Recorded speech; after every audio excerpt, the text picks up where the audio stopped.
नमस्कार दोस्तों, मैं रजनीश कुमार एक बार फिर से आप सभी का स्वागत करता हूं अपने YouTube channel study with Rajnish में। दोस्तों, जैसा कि आप सभी जानते हैं, मैं प्रतिदिन Lucent target of the day का एक्सप्लेनेशन वीडियो अपलोड करता हूं। ये सारे टॉपिक मेरे Telegram group study with Rajnish में टारगेट के रूप में दिए जाते हैं और मैं उन्हीं टारगेट का एक्सप्लेनेशन वीडियो प्रतिदिन अपलोड करता हूँ। आज का टॉपिक है महाद्वीप। हम लोग महाद्वीपों में सबसे पहले एशिया और अफ्रीका की बात करेंगे। तो चलिए दोस्तों, आज के टॉपिक को शुरू करते हैं। जैसा कि आप देख पा रहे हैं, सबसे पहले हम लोग महाद्वीप की बात करेंगे। पहला पॉइंट है, पृथ्वी पर भूभाग की सबसे बड़ी इकाई को महाद्वीप कहते हैं। पृथ्वी के 29 से 30% भाग पर महाद्वीपों का विस्तार पाया जाता है। महाद्वीप विवर्तनिक क्रिया से अलग हुए। संपूर्ण पृथ्वी का स्थल क्षेत्र 7 महाद्वीपों में बटा हुआ है: एशिया, अफ्रीका, उत्तरी अमेरिका, यूरोप, अंटार्कटिका, दक्षिणी अमेरिका एवं ऑस्ट्रेलिया। दोस्तों, आज हम लोग सबसे पहले एशिया एवं अफ्रीका के बारे में बात करेंगे। तो सबसे पहले हम लोग देखते हैं एशिया को। एशिया शब्द की उत्पत्ति हिब्रू भाषा के आंसू से हुई है, जिसका शाब्दिक अर्थ उदित सूर्य से है। यह संसार का सबसे बड़ा महाद्वीप है। वह विश्व के लगभग 30% क्षेत्रफल पर विस्तृत है। इससे होकर 3 प्रमुख अक्षांशीय वृत्त, विषुवत वृत्त, कर्क वृत्त एवं आर्कटिक वृत्त गुजरते हैं। दोस्तों, आपसे पूछा जा सकता है कि निम्नलिखित में से कौन से अक्षांशीय वृत्त एशिया से होकर नहीं गुजरते हैं। आपके ऑप्शन रहेंगे विषुवत वृत्त, कर्क वृत्त, आर्कटिक वृत्त और मकर वृत्त। तो दोस्तों, यहाँ पे आंसर होगा मकर वृत्त, क्योंकि मकर वृत्त एशिया से नहीं गुजरता है, बाकी सारे वृत्त एशिया से गुजरते हैं। चलिए आगे देखते हैं। अगला पॉइंट है, एशिया के उत्तर में आर्कटिक महासागर, दक्षिण में हिंद महासागर और पूर्व में प्रशांत महासागर है। पश्चिम में यूराल पर्वत, कैस्पियन सागर, काला सागर व भूमध्य सागर एशिया और यूरोप की सीमा बनाती है। अगला पॉइंट है, लाल सागर और स्वेज नहर एशिया को अफ्रीका से अलग करते हैं। दोस्तों, स्वेज नहर मिस्र में है और यह एशिया को अफ्रीका से अलग कर रहे हैं। अगला है, बेरिंग जल संधि एशिया को उत्तरी अमेरिका से अलग करता है। दोस्तों, मैं आपको बता दूं कि बेरिंग जल संधि एशिया के कमचटका प्रायद्वीप और उत्तरी अमेरिका के सेवाई प्रायद्वीप को अलग करता है। सेवाई प्रायद्वीप अलास्का के अंतर्गत है। आगे हम लोग देखेंगे, एशिया में विश्व का लगभग 60% जनसंख्या निवास करती है। यह सर्वाधिक जनसंख्या वाला महाद्वीप है। ऊपर हम लोगों ने देखा कि यह विश्व के कुल क्षेत्रफल का 30% क्षेत्रफल लेता है और जनसंख्या को 60% जनसंख्या को निवास करवाता है। ठीक है, आगे देखेंगे, एशिया महाद्वीप में अति प्राचीन युग के स्थलखंड अंगारा लैंड, जिसके अंतर्गत रूस एवं चीन का भाग आता है, और गोंडवाना लैंड, जिसके अंतर्गत प्रायद्वीपीय पठार स्थित है। ठीक है, आगे हम लोग बात कर रहे हैं, एशिया महाद्वीप में 3 प्रमुख प्रायद्वीप है: अरब का प्रायद्वीप, दक्कन का प्रायद्वीप व इंडो चीन प्रायद्वीप। अरब प्रायद्वीप विश्व का सबसे बड़ा प्रायद्वीप है। ठीक है, आगे है, एशिया में विश्व का सबसे ऊंचा पर्वत शिखर हिमालय पर्वत श्रेणी का माउंट एवरेस्ट है, जो नेपाल में स्थित है, जहां इसे सागर माथा के नाम से भी जाना जाता है। देखिए यहाँ पे दिया हुआ है, माउंट एवरेस्ट की ऊंचाई 8850 मीटर है। अगला पॉइंट है, विश्व का सर्वाधिक विस्तृत पठार तिब्बत का पठार है, जो मध्य एशिया में 2 लाख वर्ग किलोमीटर क्षेत्र में फैला हुआ है। अगला पॉइंट है, एशिया में विश्व का सबसे ऊंचा पठार पामीर है, जिसकी ऊंचाई 4875 मीटर है। इसी कारण पामीर को विश्व का छत भी कहा जाता है। एशिया में विश्व का सर्वाधिक जनसंख्या वाला देश चीन है। अगर पूछा जाए आपसे कि दूसरा सर्वाधिक जनसंख्या वाला देश, तो भी चीन होगा, तो भी भारत होगा, सॉरी। अगला पॉइंट है, एशिया में क्षेत्रफल की दृष्टि से सबसे बड़ा देश चीन तथा सबसे छोटा देश मालदीव है। दोस्तों, जैसा कि हम सभी जानते हैं, मालदीव हिंद महासागर में है और मालदीव एशिया महाद्वीप का एक ऐसा देश है जहाँ से विषुवत रेखा गुजरती है। ठीक है, आगे हम लोग बात करेंगे, एशिया में विश्व का सर्वाधिक जनसंख्या घनत्व वाला देश सिंगापुर है। सिंगापुर की जनसंख्या घनत्व विश्व में सर्वाधिक अधिक है। अगला पॉइंट है, एशिया के स्थल रुद्ध देश जिनकी सीमा समुद्र से नहीं लगती है, उन्हें स्थल रुद्ध देश कहते हैं। और इन देशों में Kazakhstan, Afghanistan, Mongolia, Nepal, Bhutan, Turkmenistan, Uzbekistan, Kyrgyzstan, Tajikistan व लाओस आते हैं। स्थल रुद्ध देशों में कजाकिस्तान सबसे बड़ा है, जबकि मंगोलिया दूसरा सबसे बड़ा स्थलबद्ध देश है। कजाकिस्तान, जिसकी उत्पत्ति या जिसका अस्तित्व सोवियत संघ के विघटन के बाद हुआ, और मंगोलिया, यह एक स्थल रुद्ध देश है जो चीन के ऊपर में है और ऊपर में इसे रूस से सीमा लगता है इसका। आप विश्व मानचित्र या एशिया के मानचित्र को खोलकर देख सकते हैं। लाओस दक्षिण पूर्व एशिया का एकमात्र स्थल रुद्ध देश है। यहाँ पूर्व में फ्रांसीसियों का उपनिवेश रहा है। ठीक है, आगे हम लोग बात करेंगे। अगला पॉइंट है, एशिया में सबसे लंबी नदी यांगसी तथा अधिकतम गहराई मृत सागर, जिसकी गहराई 397 मीटर है समुद्र तल से। देखिए यहाँ पे यांगसी दिया है, इसका पूरा नाम है यांगटी सिक्यांग। ठीक है, और यह विश्व के 5 सबसे बड़ी नदियों में भी आता है। मुझे अभी क्रम याद नहीं आ रहा है, आप ये गूगल करके या फिर किसी किताब में खोज कर आप कमेंट करेंगे कि यांगटी सिकियांग का लंबाई विश्व के प्रमुख नदियों में कैवें स्थान पर है। अगला पॉइंट है, एशिया में फिलीपींस द्वीप समूह के पास विश्व का सबसे गहरा सागरीय गर्त प्रशांत महासागर में मेरियाना गर्त है। जैसा कि हम सभी जानते हैं, विश्व का सबसे गहरा गर्त जो है वो मेरियाना गर्त है, वो भी एशिया में ही है, फिलीपींस द्वीप समूह के पास है, प्रशांत महासागर में है और इसकी गहराई 11,022 मीटर है। अगला पॉइंट है, विश्व की सबसे गहरी झील बैकाल झील है, जो धरातल से 1940 मीटर गहरा और समुद्र तल से 1485 मीटर गहरा है। आप इन दोनों पॉइंट को याद रखेंगे। विश्व की सबसे गहरी झील बैकाल झील है, ठीक है। दूसरी सबसे गहरी झील की बात करें तो टैंगानिका झील है, हम लोग बाद में बात करेंगे। आगे बढ़ते हैं। विश्व की सबसे बड़ी झील आंतरिक सागर के रूप में कैस्पियन सागर है, जिसका क्षेत्रफल 3,71,800 वर्ग किलोमीटर है और यह एशिया महाद्वीप में ही स्थित है। कैस्पियन सागर से सीमा बनाने वाले देशों का क्रम अगर आप नहीं जानते हैं तो मैं आपको बता दूं। रूक तू, इसका कोड है रूक तू अजर ईरान, रू से रूस, क से कजाकिस्तान, तू से तुर्कमेनिस्तान, अ से अजरबैजान और ईरान से ईरान, ठीक है। तो यहाँ पे इतने देश जो हैं वो कैस्पियन सागर से सीमा बनाते हैं। नोट में यहाँ लिखा हुआ है, रूस के एशियाई भाग को साइबेरिया कहते हैं, बैकाल झील एवं कैस्पियन सागर साइबेरिया में ही है, ठीक है। यहाँ पे कैस्पियन सागर को साइबेरिया बोला है, लेकिन साइबेरिया कैस्पियन सागर से जो सीमा बनाने वाले राज्य हैं, देश हैं, आप देख सकते हैं मैप में भी। अगला पॉइंट है, एशिया में विश्व की सबसे अधिक ऊंचाई पे स्थित खारे पानी की झील पैगांग झील है, जो 4267 मीटर की ऊंचाई पर है और यह लद्दाख व तिब्बत में स्थित है। दोस्तों, अगर आप करंट अफेयर में इंटरेस्टेड होंगे तो आपको पता होगा कि भारत चीन के बीच जो भी कॉन्फ्लिक्ट चलता है लद्दाख क्षेत्र में, वह पैगांग झील उसमें काफ़ी निर्णायक स्थान है। आगे बढ़ते हैं। एशिया महाद्वीप में विश्व का सर्वाधिक वर्षा वाला क्षेत्र मासिनराम है, जहाँ 11,405 मिमी वर्षा होती है। मासिनराम मेघालय में है और यह भारत में है, ठीक है। इससे पहले विश्व में सर्वाधिक वर्षा का स्थान चेरापूंजी का था और वह भी मेघालय में ही था। दोस्तों, जब हम लोग पढ़ेंगे भारत के भूगोल के अंतर्गत मानसून, तो मैं आपको बताऊंगा कि कैसे मासिनराम में इतनी वर्षा होती है। अभी मैं बता दूं कि वहाँ जो पर्वतों की स्थिति है वो इस प्रकार की है कि एक बार जब मानसूनी हवा वहाँ प्रवेश करती है तो बाहर निकल नहीं पाती है और जितने भी उसमें नमी होते हैं सभी वर्षा के रूप में उस क्षेत्र यानी मासिनराम को प्राप्त होते हैं। अगला पॉइंट है, विश्व की सबसे ऊंची रेलवे लाइन का निर्माण चीन में किया गया है। चीन के छिंगहाई प्रांत से शुरू होकर तिब्बत के लहासा तक फैली इस रेलवे लाइन की ऊंचाई 5072 मीटर है। आपसे पूछा जा सकता है कि विश्व में सबसे ऊंची रेलवे लाइन का निर्माण कौन सा देश कर रहा है और कहाँ से कहाँ तक इसका विस्तार है। अगला पॉइंट है, महावेली गंगा श्रीलंका की सबसे लंबी नदी है, ध्यान में रखेंगे। एशिया में विश्व का सबसे लंबा रेलवे प्लेटफॉर्म गोरखपुर है, जो उत्तर प्रदेश में स्थित है। इसकी लंबाई 1.3 किलोमीटर है। इससे पूर्व यह रिकॉर्ड खड़गपुर प्लेटफॉर्म को प्राप्त था, जो कि पश्चिम बंगाल में है।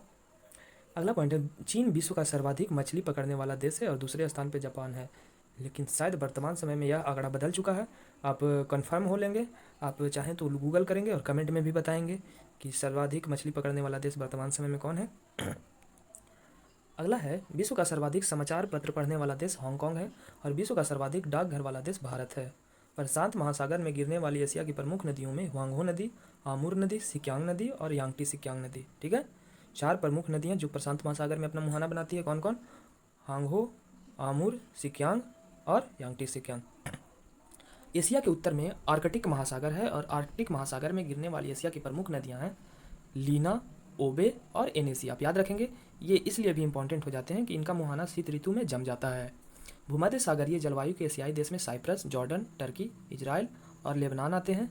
दोस्तों, मैं आपको बता दूं कि भूमध्य सागर के चारों ओर पाए जाने वाले देश भूमध्य सागरीय जलवायु का प्रतिनिधित्व करते हैं और भूमध्य सागरीय जलवायु ऐसा जलवायु है जो मानव को रहने का सबसे आनंददायक वातावरण प्रस्तुत करता है।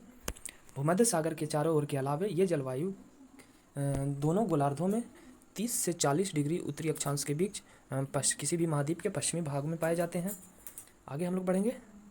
आगे है, एशिया का सबसे घना बसा द्वीप जावा है और यह इंडोनेशिया का एक द्वीप है।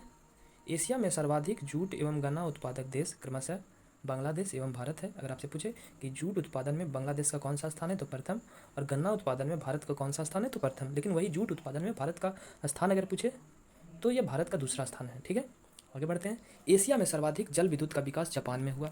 आपसे पूछा जा सकता है तो इसका आंसर क्या होगा? जापान होगा। अगला पॉइंट है, एशिया का सबसे बड़ा रेल मार्ग ट्रांस साइबेरियन रेल मार्ग है। यह लेनिनग्राड से व्लादिवोस्तोक तक जाता है और इसकी लंबाई 9438 किलोमीटर है। आप सोच सकते हैं, लेनिनग्राद जो है वो रसिया के सबसे पश्चिमी भाग है और व्लादिवोस्टोक जो है वो प्रशांत महासागर के क्षेत्र में है, यानी कि रसिया का पूर्वी भाग। तो सोच सकते हैं कि लंबाई कितनी होगी, 9438 किलोमीटर।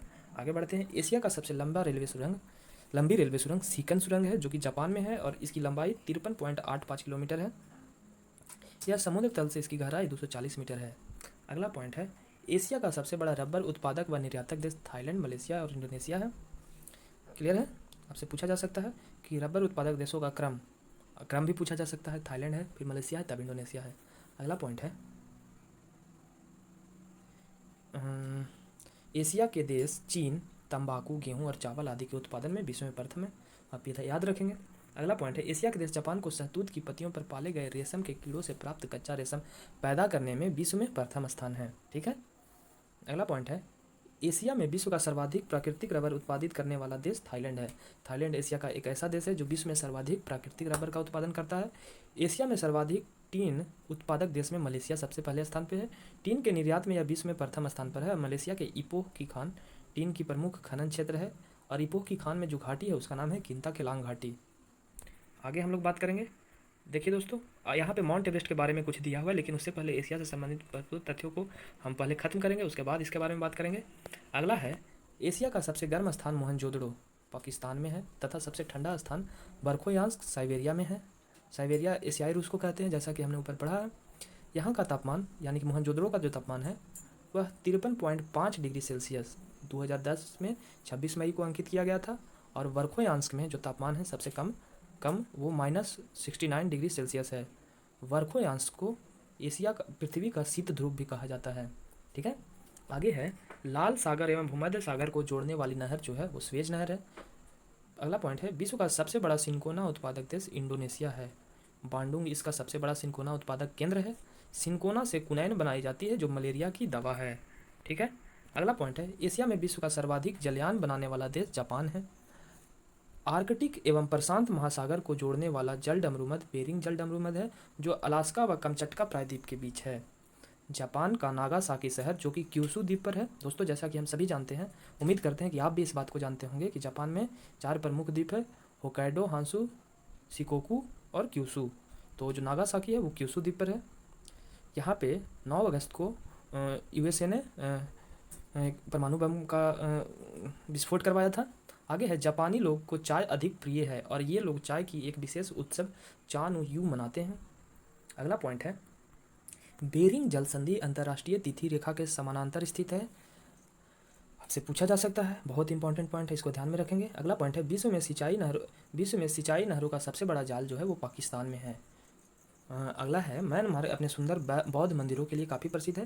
देखिए, सबसे इंपॉर्टेंट पॉइंट, और ये काफ़ी पूछा भी जा चुका है एग्जाम में, वो है कि स्वर्णिम त्रिभुज के अंतर्गत कौन कौन से देश आते हैं। लाओस, थाईलैंड और म्यांमार, जिसमें म्यांमार की सीमा भारत से लगती है, जबकि लाओस के साथ भारत की कोई सीमा नहीं लगती और थाईलैंड के साथ भारत की जलीय सीमा लगती है। और थाईलैंड के बारे में एक बार फिर से बता दूं कि थाईलैंड दक्षिण पूर्व एशिया का एकमात्र देश है जो कि स्थलरुद्ध है। स्थलरुद्ध देश उन देश को कहते हैं जिसकी सीमा समुद्रों से नहीं लगती है। अब हम लोग अफ्रीका के बारे में बात करें उससे पहले हम लोग देखेंगे यहाँ पे माउंट एवरेस्ट से संबंधित कुछ महत्वपूर्ण तथ्यों को। सबसे पहला पॉइंट है, माउंट एवरेस्ट का नाम तत्कालीन भारत के महासर्वेक्षक सर जॉन एवरेस्ट के नाम पर पड़ा, जिन्होंने एवरेस्ट की अवस्थिति का पता लगाया। वे 1830 से 1843 ईस्वी तक भारत के महासर्वेक्षक रहे। विगत में माउंट एवरेस्ट को चोटी 15 के नाम से भी जाना जाता था। जैसा कि मैंने भारत के भूगोल में बृहद हिमालय के अंतर्गत माउंट एवरेस्ट के बारे में बताया था कि माउंट एवरेस्ट को कहाँ कब किस नाम से जाना गया है। देखिए, एवरेस्ट की स्थिति इसका जो देशांतरीय स्थिति है वो है 86 डिग्री 55 मिनट और 40 सेकंड पूर्वी देशांतर, और अक्षांशीय स्थिति 27 डिग्री 59 मिनट और 16 सेकंड उत्तरी अक्षांश देशांतर। इतना और इतना पर्वतमाला के आसपास के विभिन्न स्थलों के औसत मापन द्वारा 1954 ईस्वी में माउंट एवरेस्ट की ऊंचाई 8,848 मीटर आंकी गई थी। नेशनल ज्योग्राफिकल सोसाइटी ने जीपीएस उपग्रह का उपयोग कर 5 मई 1999 ईस्वी को एवरेस्ट की ऊंचाई 8850 मीटर होने की पुष्टि की। माउंट एवरेस्ट को तिब्बत में कोमोलंगमा अर्थात बर्फ की देवी तथा नेपाल में सागर माथा अर्थात ब्रह्मांड की माता कहते हैं। इसे पृथ्वी का तीसरा ध्रुव भी कहा जाता है। अभी हम लोगों ने पढ़ा पृथ्वी का शीत ध्रुव की अगर बात करें तो वर्खोयांस्क, और अगर तीसरा ध्रुव की बात करें तो माउंट एवरेस्ट।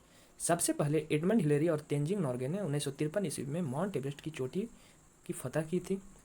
कौन? एडमंड हिलेरी और तेंजिंग नॉर्गे। ठीक है, अगला है नोवांग गोम्बू प्रथम व्यक्ति थे जो माउंट एवरेस्ट पर 2 बार चढ़े। आपसे पूछा जा सकता है कौन थे? नोवांग गोम्बू, और ये जो थे वो तेंजिंग नॉर्गे के भतीजा थे। ठीक है, नोवांग गोम्बू पहली बार 1 मई 1963 ईस्वी को अमेरिकी अभियान के दल के साथ और दूसरी बार 20 मई 1965 ईस्वी को भारतीय अभियान दल के साथ माउंट एवरेस्ट पर चढ़े। अगला है जिम व्हिटकर प्रथम अमेरिकी जिन्होंने 1 मई 1963 ईस्वी को माउंट एवरेस्ट पर चढ़ने में सफलता प्राप्त की। ठीक है, जुंको तवई जापान की महिला थे और पहली महिला जो एवरेस्ट पर चढ़ी, कब चढ़ी? 1975 ईस्वी में। आप ध्यान में रखेंगे डेट भी और कहाँ की थी ये भी याद रखेंगे। बछेंद्री पाल पहली भारतीय महिला थी जो 1975 के 9 साल बाद यानी कि 1984 ईस्वी में एवरेस्ट शिखर पर पहुंची। फू दोरजी प्रथम व्यक्ति थे जो 9 मई 1984 ईस्वी को बिना ऑक्सीजन के माउंट एवरेस्ट पर चढ़ने में सफलता प्राप्त की। एक से एक वीर हैं। बिना ऑक्सीजन के माउंट एवरेस्ट पर चढ़ने में सफलता प्राप्त सबसे पहले किसने की? फू दोरजी। कब? 1984 ईस्वी में 9 मई को। कामी रीता शेरपा नेपाल के हैं, सर्वाधिक 23 बार माउंट एवरेस्ट पे चढ़ने में सफल हुए हैं। कामी पहली बार 24 वर्ष की उम्र में 1994 ईस्वी में इस चोटी पर पहुंचे थे। विश्व में सबसे कम उम्र 13 वर्ष में एवरेस्ट शिखर पर चढ़ने वाला पुरुष जॉर्डन रोमेरो है जो कि अमेरिका का है। उसने 2010 ईस्वी में शिखर पर चढ़ने में सफलता प्राप्त की थी। विश्व में सबसे कम उम्र में एवरेस्ट पर चढ़ने वाली महिला मालवेत पूर्णा है। गर्व की बात है कि यह भारतीय है और आंध्र प्रदेश की है, जिसने 25 मई 2014 को शिखर पर चढ़ने में सफलता प्राप्त की थी। यह 13 वर्ष की थी। और सबसे कम उम्र के 15 वर्ष में माउंट एवरेस्ट पर चढ़ने वाले भारतीय पुरुष में राघव जुनेजा है, मुरादाबाद उत्तर प्रदेश के। इन्होंने 2013 ईस्वी में माउंट एवरेस्ट शिखर पर चढ़ने में सफलता प्राप्त की थी। इनके साथ इनके स्कूल लॉरेंस के 5 बच्चे भी थे। यह विश्व की पहली स्कूल टीम है जिसे एवरेस्ट शिखर पर चढ़ने में सफलता प्राप्त हुई। अर्जुन वाजपेयी नोएडा उत्तर प्रदेश के 16 वर्ष की अवस्था में माउंट एवरेस्ट शिखर पर 13 मई 2010 को चढ़ने में सफल हुए थे। यहाँ पे नोट में लिखा हुआ है एवरेस्ट पर तिब्बत की ओर से चढ़ने पर उम्र सीमा की बाध्यता नहीं है। अगला है अमेरिका के टॉम वाइटेकर पहले विकलांग व्यक्ति थे जिन्होंने कृत्रिम टांग से 1998 ईस्वी में एवरेस्ट शिखर पर चढ़ने में सफलता प्राप्त की। हीमोफीलिया रोग से पीड़ित प्रथम व्यक्ति क्रिस बम्बार्डियर डेनवर अमेरिका के हैं, डेनवर अमेरिका में है, जिसे मील उच्च नगर के नाम से भी जाना जाता है। हीमोफीलिया रोग से पीड़ित प्रथम व्यक्ति क्रिस बम्बार्डियर जिन्होंने 22 मई 2017 को माउंट एवरेस्ट पर चढ़ने में सफलता प्राप्त की। इन्होंने माउंट विंसन को छोड़कर विश्व के सभी महाद्वीपों की ऊंची चोटियों पर चढ़ने में सफलता प्राप्त की है। दोस्तों मैं आप लोगों को बता दूं कि माउंट विंसन जो है वह अंटार्कटिका का सर्वोच्च चोटी है। इस प्रकार हम लोगों ने एशिया महाद्वीप को समाप्त किया। अब हम लोग अफ्रीका के बारे में पढ़ेंगे। आप देख पा रहे होंगे यहाँ से अफ्रीका शुरू होता है कि आप देख पा रहे हैं। अब हम लोग अफ्रीका के बारे में बात करेंगे। अफ्रीका विश्व का दूसरा सबसे बड़ा महादेश है जो जिब्राल्टर जल संधि द्वारा यूरोप से पृथक होता है। दोस्तों जिब्राल्टर जल संधि भूमध्य सागर को अटलांटिक महासागर से जोड़ता है और यह मोरक्को को स्पेन से अलग करता है। जैसा कि हम सभी जानते हैं यह विश्व का दूसरा सबसे बड़ा महादेश भी है। आगे है इसके पूर्व में दक्षिण महासागर और पश्चिम में अटलांटिक महासागर है। इसे कॉन्टिनेंट ऑफ कंट्रास्ट भी कहते हैं। अफ्रीका एकमात्र महाद्वीप है जिससे होकर विषुवत रेखा या विषुवत कर्क रेखा या कर्क वृत्त और मकर रेखा या मकर वृत्त गुजरते हैं। तो आपसे अगर पूछा जाए कि वह कौन सा महाद्वीप है जिससे होकर तीनों महत्वपूर्ण अक्षांश रेखाएं गुजरती है, तो आपका आंसर होगा अफ्रीका। आगे देखिए अफ्रीका की सबसे बड़ी झील विक्टोरिया से होकर विषुवत रेखा गुजरती है और इससे विश्व की सबसे लंबी नदी नील नदी निकलती है जो सहारा रेगिस्तान से होते हुए भूमध्य सागर में जाकर गिरती है। दोस्तों जैसा कि हम सभी जानते हैं अफ्रीका की सबसे बड़ी झील विक्टोरिया झील है और विक्टोरिया झील से होकर विषुवत रेखा गुजरती है। तीनों अक्षांश रेखाएं जो है वो किसी न किसी झील से होकर गुजरती है। अभी हम लोग देख रहे हैं विषुवत रेखा को जो विक्टोरिया झील से होकर गुजरती है। कर्क रेखा अफ्रीका में ही नासिर झील से होकर गुजरती है और मकर रेखा ऑस्ट्रेलिया के डिसअपॉइंटमेंट झील से होकर गुजरती है। काफ़ी महत्वपूर्ण बातें हैं, इन बातों को भी आप नोट कर लेंगे। आगे कह रहा है कि विश्व की सबसे लंबी नदी नील नदी है और नील नदी 2 झीलों से होकर निकलती है। पहले नील नदी की 2 अलग अलग शाखाएं होती है और वो दोनों जब खार्तूम में आकर मिलती है तो प्रॉपर नील नदी बनती है। एक होता है श्वेत नील, एक होता है ब्लू नील। श्वेत नील विक्टोरिया झील से और ब्लू नील इथोपिया के ताना झील से निकलती है और श्वेत नील और ब्लू नील आके खार्तूम जो सूडान की राजधानी है खार्तूम में आकर मिलती है और वहाँ से उसका नाम नील नदी हो जाता है। तो ये बात आप ध्यान में रखेंगे। फिर कह रहा है कि नील नदी सहारा रेगिस्तान से होते हुए भूमध्य सागर में जाकर गिरती है। ठीक है। अफ्रीका में बुशमैन एक जनजाति है जो कालाहारी मरुस्थल में रहते हैं। अगला है पिग्मी जनजाति जो कि कांगो बेसिन में रहते हैं। बद्दू जनजाति जो कि सहारा मरुस्थल में रहने वाले प्रमुख आदिम जातियां हैं। सहारा में एक और जनजाति है तुआरेग, जो विदेशी पर्यटकों के लिए गाइड का काम करते हैं, मार्गदर्शक का काम करते हैं। अगला पॉइंट है 13 सितंबर 2012 ईस्वी को विश्व मौसम विज्ञान संगठन ने करीब 90 वर्षों से चले आ रहे अल अजीजिया के अधिकतम तापमान 58 डिग्री के रिकॉर्ड को निरस्त कर दिया, जिसके कारण अब विश्व का सबसे गर्म स्थान ग्रीनलैंड रेंच मृत्यु घाटी कैलिफोर्निया है। अगर सीधा सीधी कहे तो डेथ वैली कैलिफोर्निया में है और वही अभी विश्व का सबसे गर्म स्थान है। देखिए यहाँ पे जो लिखा हुआ है इसका मतलब यह हुआ कि 90 साल पहले रिकॉर्ड किया गया था कि अल अजीजिया जो है वो सबसे गर्म स्थान है, लेकिन उसके बाद कभी उतना तापमान नहीं गया वहाँ का, तो उसके कारण उसके रिकॉर्ड को निरस्त कर दिया गया और वर्तमान समय में 2012 में डेथ वैली यानी कि मृत्यु घाटी कैलिफोर्निया को विश्व का सबसे गर्म स्थान मान लिया गया, जिसका तापमान 2012 में जो दर्ज किया गया वो है 56.7 डिग्री सेल्सियस। दोस्तों हम लोग आगे पढ़ चुके हैं कि एशिया में सबसे गर्म स्थान मोहनजोदड़ो है, ठीक है। सॉरी 2013 में 10 जुलाई 2013 को इसका मापन किया गया था डेथ वैली के टेम्परेचर को। आगे हम लोग बात करेंगे अफ्रीका की कांगो नदी विषुवत रेखा और लिम्पोपो नदी मकर रेखा को 2 बार काटती है। ये भी काफ़ी महत्वपूर्ण पॉइंट हो जाता है कि कौन सी नदी किन अक्षांश रेखाओं को 2 बार काटती है। यहाँ पे देखिए विषुवत रेखा और मकर रेखा की बात की गई है। मैं आपको बता दूं, और मैं अपने भारत के भूगोल वाले वीडियो में भी पहले बता चुका हूँ, स्थिति एवं विस्तार आप जाके देख सकते हैं। मैंने बताया है कि कर्क रेखा को भी एक नदी 2 बार काटती है, वो नदी है माही नदी, जो कि राजस्थान में कर्क रेखा को 2 बार काटती है। अगला है अफ्रीका का ट्रांसवाल क्षेत्र जेब्रा और जिराफ जानवरों के लिए विश्वविख्यात है। आपसे पूछा जा सकता है ट्रांसवाल क्षेत्र जो अफ्रीका में है किन जानवरों के लिए प्रसिद्ध है, तो जेब्रा और जिराफ के लिए। अगला है अफ्रीका के उष्ण घास के मैदान सवाना और शीतोष्ण घास के मैदान बिल्ड कहलाते हैं। अफ्रीका का सबसे लंबा रेलमार्ग केप काहिरा रेलमार्ग है, जो दक्षिण अफ्रीका गणराज्य के केप टाउन नगर से मिस्र के काहिरा नगर तक जाती है। मिस्र में स्वेज नहर है। स्वेज नहर कहाँ है? मिस्र में है। जो लाल, अभी देखिए दोस्तों स्वेज नहर काफ़ी चर्चा में था, क्योंकि स्वेज नहर एक तरह से एक जाम में फंसा हुआ था। वहाँ एक शिप जो था वो अनियंत्रित होकर तिरछा जाके टकरा गया था, तो जाम हो गया था। तो स्वेज नहर मिस्र में है, जो लाल सागर को भूमध्य सागर से मिलाती है। लाल सागर स्वेज नहर के दक्षिण में है और भूमध्य सागर स्वेज नहर के उत्तर में है। इस नहर का निर्माण 1869 ईस्वी में किया गया था, जिसके कारण यूरोप से भारत आने में 7000 किलोमीटर की दूरी की बचत होती है। इसकी लंबाई 168 किलोमीटर है। सारे बात को आप ध्यान में रखेंगे। मिस्र द्वारा 1956 ईस्वी में इस नहर का राष्ट्रीयकरण किया गया। स्वेज नहर के दक्षिणी छोर पर पोर्ट स्वेज और उत्तरी छोर पर पोर्ट सईद पतन है। दोस्तों यहाँ पे भी कन्फ्यूजन होता है कि स्वेज नहर के किस छोर पे कौन सा पतन है। तो जैसा कि हम सभी जानते हैं, हम लोग स्वेज नहर की बात कर रहे हैं, तो स्वेज नहर का शुरुआत होता है नीचे से। तो सबसे पहले नीचे वाले पतन को उस नहर के नाम पे ही रखा गया है, तो नीचे स्वेज नहर है तो स्वेज पतन, और ऊपर में सईद पतन या पोर्ट सईद, ठीक है। आगे बढ़ते हैं। अफ्रीका के कालाहारी मरुस्थल में शुतुरमुर्ग नाम की चिड़िया मिलती है। यह सबसे बड़ी चिड़िया है। उत्पादन की दृष्टि से अफ्रीका में किम्बरले खान दक्षिण अफ्रीका की, और क्षेत्रफल की दृष्टि से ओरापा खान बोत्सवाना की विश्व की सबसे बड़ी हीरे की खान है। अगर पूछा जाए उत्पादन की दृष्टि से तो किम्बरले खान, और क्षेत्रफल की दृष्टि से तो ओरापा। किम्बरले है दक्षिण अफ्रीका में और ओरापा बोत्सवाना में। यह विश्व की सबसे बड़ी हीरे की खान है।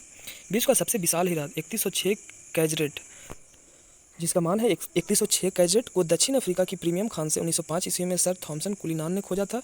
इसका नाम कुलिनान हीरा रखा गया। उत्तरी अफ्रीका में विश्व का सबसे विशाल मरुस्थल सहारा मरुस्थल है, जिसका क्षेत्रफल 84 लाख वर्ग किलोमीटर है। चाड झील इस मरुस्थल में स्थित झील है। दक्षिण अफ्रीका में कालाहारी मरुस्थल है। आपसे पूछा जा सकता है काला मरुस्थल कहाँ है, तो दक्षिण अफ्रीका में है। आगे है टैफिला लेट मरुस्थल। यह एक मरुस्थल है जो कि मोरक्को में है, काफ़ी इंपॉर्टेंट है। इसका क्षेत्रफल है 13,000 वर्ग किलोमीटर। एटलस उत्तरी पश्चिमी अफ्रीकी देश में स्थित है। यह अल्जीरिया, ट्यूनीशिया, मोरक्को में 2500 किलोमीटर की लंबाई में विस्तृत है। यह नवीन वलित पर्वत का उदाहरण है। इसकी सर्वोच्च चोटी माउंट टाउबकल है, जिसे टावकल भी कहते हैं, ठीक है, जो दक्षिण पश्चिमी मोरक्को में स्थित है। आपसे पूछा जा सकता है कि एटलस पर्वत की सर्वोच्च चोटी कौन है और कहाँ स्थित है, तो टाउबकल या टबकल वो दक्षिणी पश्चिमी मोरक्को में स्थित है। मोरक्को की राजधानी रवात है, ठीक है। आपसे ये भी पूछा जा सकता है कि एटलस पर्वत का विस्तार किन किन देशों में, तो अल्जीरिया, ट्यूनीशिया और मोरक्को में, ठीक है। आगे हम लोग बात करेंगे एविसीनी पठार अफ्रीका उत्तर पूर्वी भाग में स्थित है। एविसीनी पठार जो है वो अफ्रीका के उत्तर पूर्वी भाग में स्थित है। यहाँ आर्कियन युग की संरचना है। हम लोग पढ़ चुके हैं कि भारत के भूगोल का लेक्चर नंबर 7 आप जाके देखें, वहाँ हमने भारत की भूगर्भिक चट्टानों की बात की थी, जहाँ हमने बताया था कि आर्कियन क्रम की चट्टानों का निर्माण सबसे पहले हुआ था, क्योंकि पृथ्वी पहले आग का गोला था और धीरे धीरे जमना शुरू हुआ, तो आर्कियन क्रम के ही चट्टानें बने। देखिए यहाँ पे बात की गई है कि एविसीनिया का पठार अफ्रीका के उत्तरी पूर्वी भाग में है, जिसे हॉर्न ऑफ अफ्रीका भी कहा जाता है। यह आर्कियन युग की संरचना है। यह पठार मुख्य रूप से इथोपिया में स्थित है। एब्सीनिया इथोपिया का पूर्व नाम है, इसी के नाम पर इस पठार का नाम पड़ा, हमने बताया अभी। एब्सीनिया किस देश का पूर्व नाम है, तो इथोपिया का, आप ध्यान में रखेंगे। और एब्सीनिया के पठार में किस क्रम की चट्टानें पाई जाती है, तो आर्कियन युग की। ठीक है, आगे बात करते हैं हम लोग।